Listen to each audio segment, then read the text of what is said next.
for a love relationship with himself. And that was the sole reason that he created mankind, was for a love relationship with himself. After Adam and Eve sinned, they heard God walking in the garden in the cool of the day. They hid from him. So why did they hide from him? They were ashamed. You know, when I was raised up, we were taught they were ashamed because, and they threw the fig leaves on them because they were ashamed of their nakedness. We're going to look at that a little bit different this evening. That is part of it. But they did hide from him because of their fear and shame. Try to sense the heart of a loving father when he's asked a tender-hearted question. And think of yourself. When you ask your child, you know they've done something, and they're hiding from you. Where are you? Where are you? And so God knew something had happened to their love relationship. Something had went badly wrong with it. So when your relationship is as it ought to be, you will always be in fellowship with the Father. And that's true. When it's not as it should be, then things don't feel right and they don't seem right. And you're going to find yourself in some different situations. So when Adam and Eve were missing, something had gone terribly wrong. Now, you know, early each day, you know, I have an appointment with God. How many of you like to pray first thing of a morning? Well, I know, but when you wake up, that's first thing of the morning. That's, you know, when you're awake, okay? But how many of you are like me? When I first wake up, I'm like, you know, I got to get up. I don't talk to God when I first wake up. I just kind of wobble out of bed. I got a routine it takes for me to get out of bed. And I go and I shave and I brush my teeth. And then I get in the shower. I take 2 showers a day, one at night, one first thing of the morning after I've done that stuff. Now that shower, that's when I have my private time with God the first thing of the morning. I'll take the shower and I'll turn the heat up and I put that thing on massage on my back and my shoulders. And I'm like, okay, God, thank you. And I start talking to God for the first time of the day. That first time of the day is very important because I've made that conscious commitment that I'm going to talk to God then shortly after I've gotten up. Because when I'm laying in bed, I'm thinking about being able to get up most of the time, and I do. But I do like to talk to him then, and I like to be wide awake when I talk to him. I don't want to be half asleep when I talk to God. I'm afraid I might say something wrong. I mean, I'm probably going to say something wrong anyway. But I definitely could say something wrong when I'm half asleep. It wasn't always that way. I used to be someone, as soon as I opened my eyes, I don't care what it was. I was, you know, at that moment, I was aware of everything around me. I mean, one time we had a fire in our furnace underneath the house, and the air handler caught on fire. I woke up in the middle of the night. I smelled it. It woke me up before the smoke detectors even went off. I holler, wake up, and I'm looking everywhere for this fire. And as I'm tracing it down, I finally figured it's in the air handler. I got to crawl up under the house. And I did, to put the fire out. One of the coils had stayed in, and the electric strips in the air handler, the one stayed on, and it got so hot because it never shut off. Even though the fan was satisfied and went off, it ignited the insulation on the inside of the metal ductwork.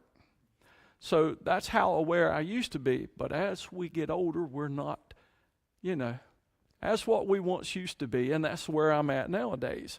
So I like to get in that shower and be sober-minded when I talk to God.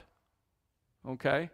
Now, there's other times throughout the day that I talk to God, but That's the first time each day. I like to do it first thing each morning and thank Him for everything, for getting me out of bed that morning. So, I often wonder, what happens when, the God who loves me comes to meet with me and I've missed an appointment with Him. Have you ever thought about that? You had an appointment with God and you missed it. Not because of unforeseen circumstances, but because you were too lazy to be there for that meeting. How does He feel when He asks, Chip, where are you? And I don't answer Him because I'm either in fear or ashamed, because I know I've let Him down. And I'm not there. This applies to my daily life and my daily time with God. I keep that time alone with God, not in order to have a relationship, but because I have a relationship with Him.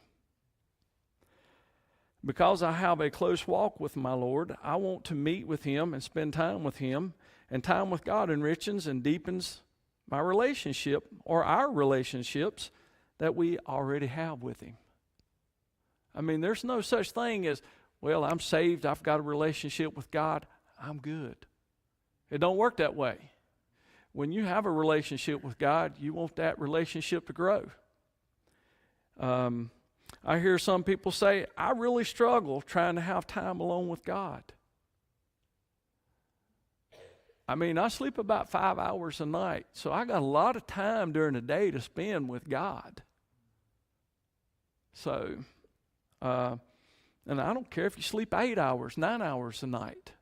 You still got time during the day. I mean, if you like me, I'm not a long prayer person. When I pray, it's usually short, direct, and quick.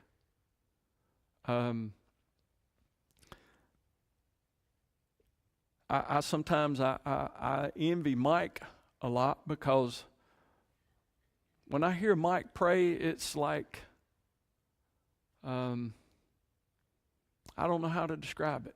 I love hearing Mike pray. When we have our prayer and devotion time on Sunday mornings at 8:30, a lot of times he's asked to close the prayer. And that's good, because that man prays so eloquently. And I'm envious of that, because I can't pray like that. But I still get my message and my point across to God. And, when He's talking back to me, He's going to let me know what He wants. And, guide me through the things that He wants to guide me through. But anyway, if that is your problem that you face, that you don't have, or you struggle with time alone with God, let me make a suggestion about that.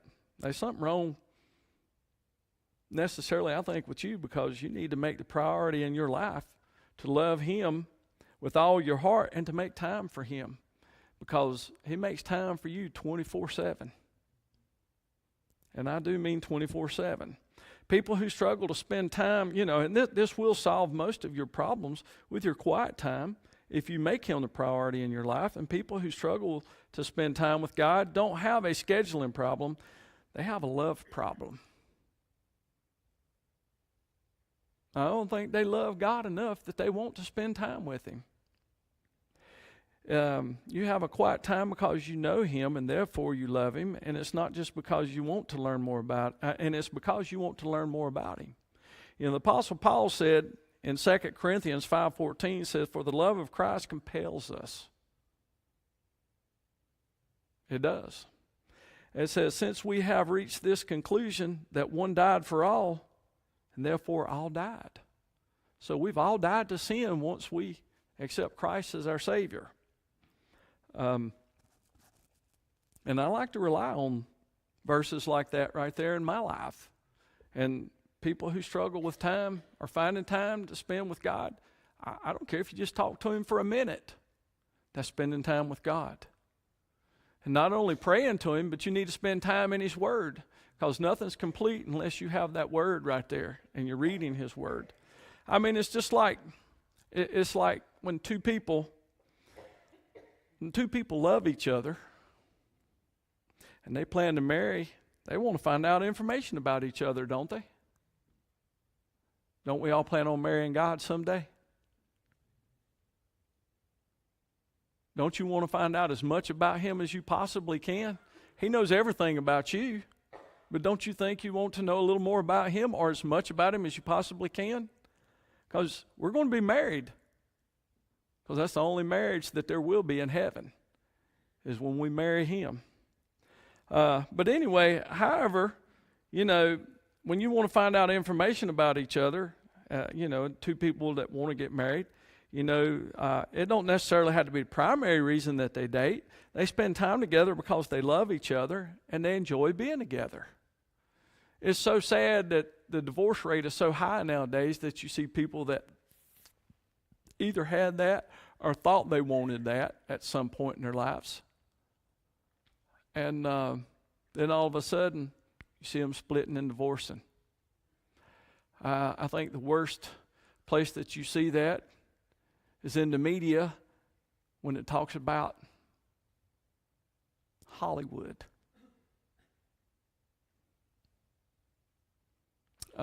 Or somebody, it don't have to be Hollywood, just famous people. I think I read in the news today, well, it's been going on for the past few weeks. Not that I care as far as on a personal basis. I care in a spiritual and godly basis and hope that they would stay together. But as far as that's all the media wants to print, how many of you follow Ben Affleck? What's her name? J-Lo? Jennifer Lopez, I think's her name. Now I see Billy Ray Cyrus, Mr. Achy Breaky Heart. Him and his wife that's 26 years younger than him after being only married a year are divorcing. I seen where some famous golfer and his wife was split and was going to divorce, and all of a sudden they've reconciled and they're going to get back together. And I'm like, attaboy, God, you put one back together. Or they listened to you. I hope that was the case. That they listened. But similarly, we want to learn as much about God as we can, his word and his purposes and his ways as you spend time with him. You will come to know him as you experience him working in and through your life. How many of you let God work in and through your life? I know I certainly try. I definitely certainly try. I know sometimes I'm stubborn and hard-headed, and sometimes it may take a little while for me, but I think I'm doing okay. The more you know and you experience him, his unfathomable love, that's a tough one, unfathomable. I had trouble when I was doing this lesson with that word. There's another one coming up here too. I hope I get it right. But anyway, the more you will love him when you see his love for you and you understand his love for you, the more you love him, the more you will enjoy spending time fellowshipping with him. Remember, God always takes the initiative in our love relationship. Did you know that? How many of you knew that? He took the initiative. Did you seek him or did he seek you? He calls us. You didn't start seeking him till after he called you. Now, he might have called you when you was 10 years old. He might have called you when you was 70 years old. But he calls you. You don't call him. So he always takes that initiative, and the witness of the entire Bible testifies that God pursues us and orchestrates ways for us to experience him. He came to Adam and Eve in the garden, and in love he had fellowship with them, and they with him. Ain't no different than today. The only difference is we have that love fellowship through Christ now. And we have the Holy Spirit in us. Okay? So, when he came, in the love he had, or in the love, he had fellowship with them and they had with him, but he also had it with other people listed in the Bible. What about Noah? I mean, God was angry at the world and he was ready to destroy all life on the planet. But he found favor in Noah, didn't he? And he came to Noah and he gave Noah a suggestion. He didn't make Noah do it. Do you think he twisted his arm and said, "You're going to do this, Noah"? He could have, but he didn't. You know why he didn't have to do that? Because Noah had a love relationship with him. And he found favor in Noah and decided to spare mankind because of Noah.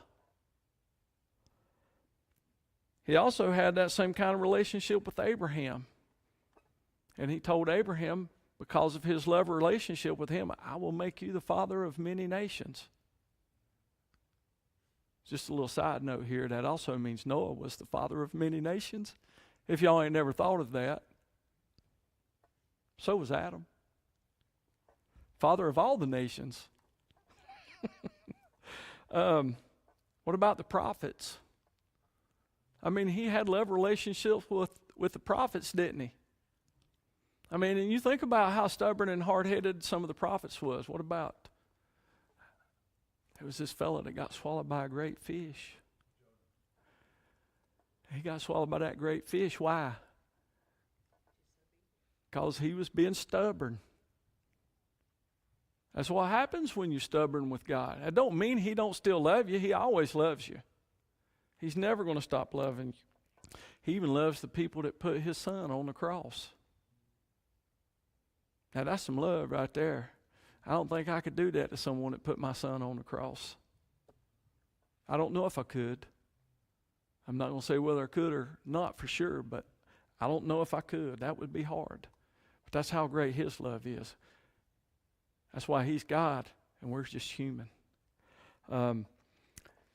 So God took the initiative for people in the Old Testament to experience him in a personal fellowship of love. In the New Testament, Jesus approached his disciples and chose them to be with him and to experience his love. And through him, we experience God's love now. He came to Paul on the Damascus Road, and he showed Paul that he was ready to explain to him these things. And, Romans 3:10 through 12, he says, "There is no one righteous, not even one. There is no one who understands. There is no one who seeks God. All have turned away, and all alike have become worthless. There is no one who does what is good, not even one." And in John 6:44 and 45 and 65, he says, "No one can come to me unless the Father who sent me draws him. Everyone who has listened to and learned from the Father comes to me. This is why I told you that no one can come to me unless it is granted to him by the Father." So you don't choose, he chooses. He makes that initiative. He makes that initiative for us. So, sin has marred us so deeply in mankind that we don't seek God on our own initiative. Therefore, if we are to have a relationship with him and his son, God must take that initiative, and this is exactly what he does. God reaches out to you with everlasting love.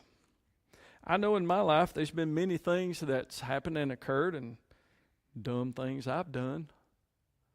And I look back and I reflect and I'm like, and you still loved me for all the dumb things I've done. And yeah, I'm going to call them dumb because they were dumb. Many dumb things I've done. Because not only as when we're born, we grow and we mature. And for you men, I hate this for you, but women, they get there way faster than we do. Sorry, you young guys, they do. You just don't know how quick they get there compared to us. It's like light speed. They're there. I'm 60 and I'm still working on it. Yeah. So it takes time, but just like your relationship with God, it takes time. It takes a lot of time. It's not going to happen overnight and like that. I've told you guys plenty of times over there, y'all very blessed to be raised or, going to a church like this when you was young, and you've learned from a young age the way that you are learning, especially here. Because I know the teaching that goes on over there in the youth building over there, and I'm like, y'all got a great benefit in God here and what's being taught to you from a young age. I did go to church some. I didn't go to church a lot. My parents didn't go to church when I was being raised up. I went with grandparents, and then I chose to get on a bus that come by to go to New Life Baptist Church when we lived out that way. I don't know if y'all remember. How many of y'all remember New Life Baptist Church out there on the Car Farm Road? That's where I was saved, was in that church. But because I chose to get on, man come by and said, "You want to go to church? We'll send a bus by to get you." I said, "Yeah." Wasn't but 10 years old. And I said, "Yeah, I want to go to church." And but it takes a long time. And I don't know that your relationship ever gets to what you might think it should be or what God's expectations are. But you should always be trying to evolve your relationship with God and improve your relationship with Him. He has drawn you with cords of love when you were not His friend, but His enemy. Because before you were saved, you was an enemy of God.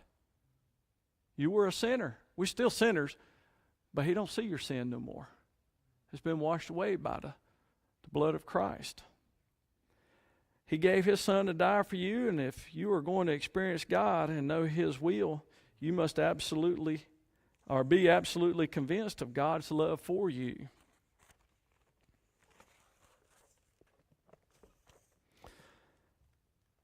Now, when you need an example of what God's love is all about, let's talk a little bit about somebody who is a bad, bad person in the Bible.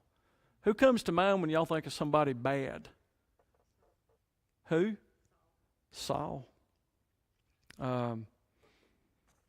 So God came to Saul on what road? Damascus Road. Yep. And later on, he changed his name to Paul, didn't he? So what was Saul doing? He was killing Christians. Everyone he could lay his hands on, he was either killing them or bringing them to jail.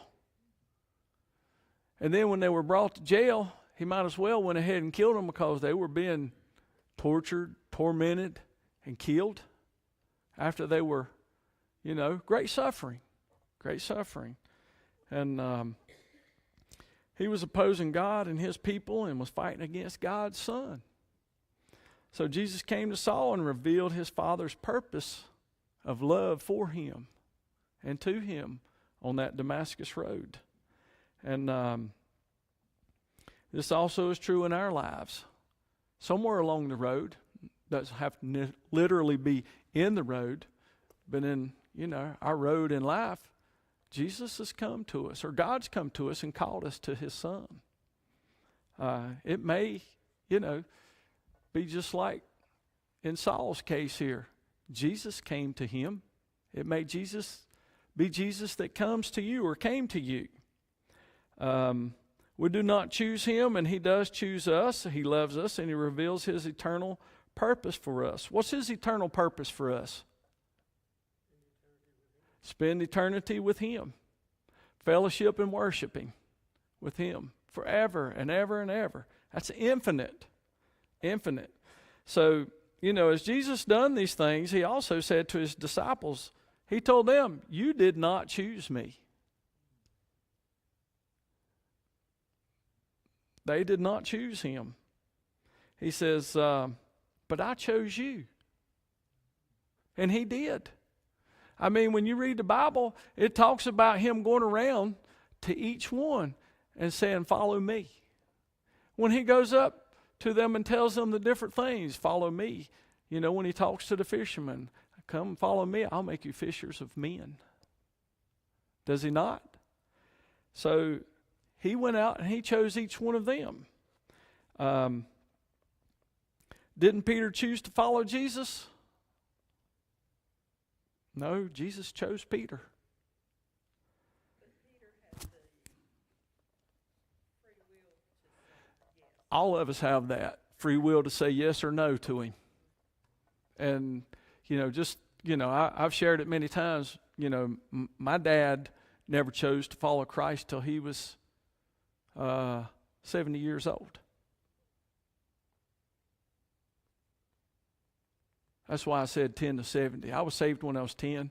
He was 70. So, as I said, I wasn't taken to church like that. There was a time when my dad, because of the friendship he had, how many of you knew Joe Devine? Pastor Joe Devine. And he used to pastor a church.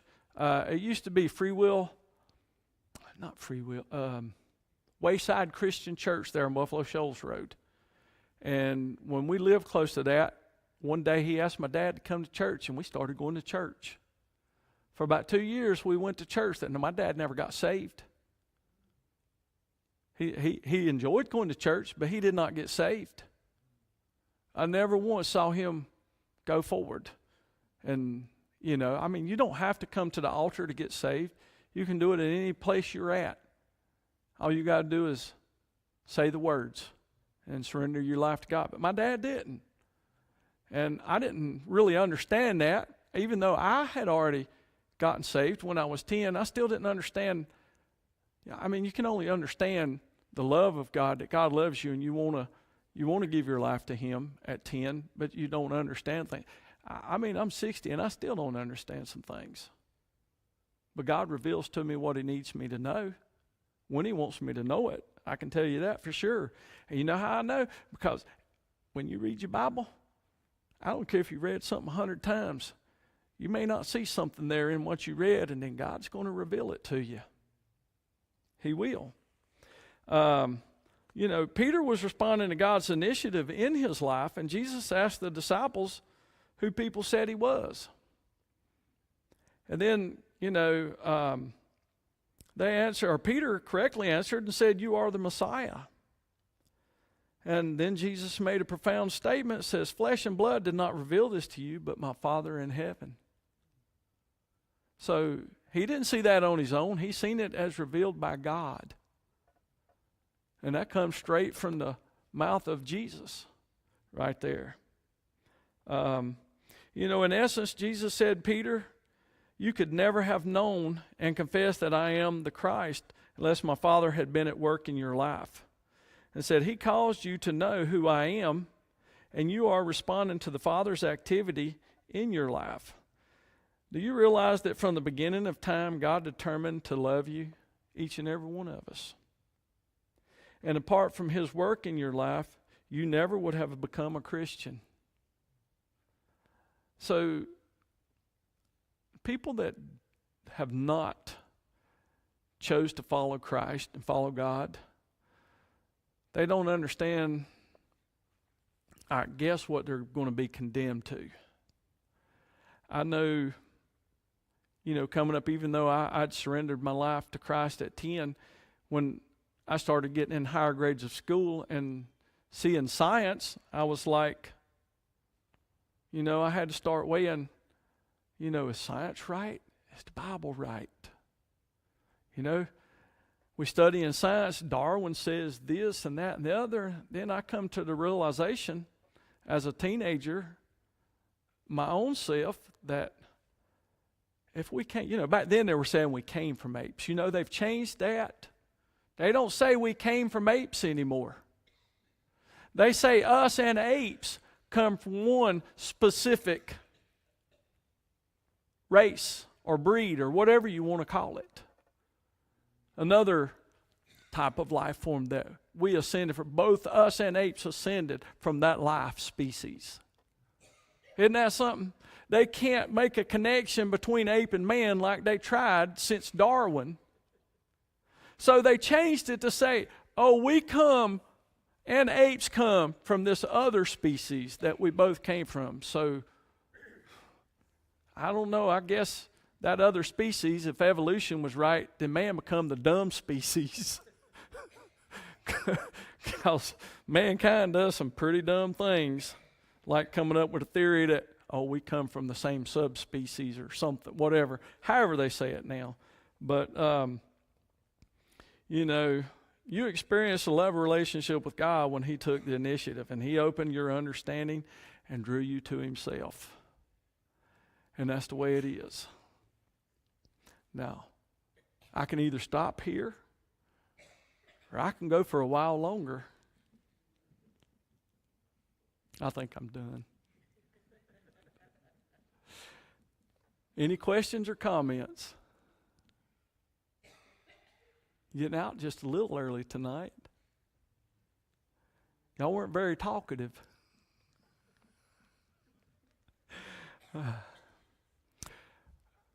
Brother Glenn, would you close us in a word of prayer, please?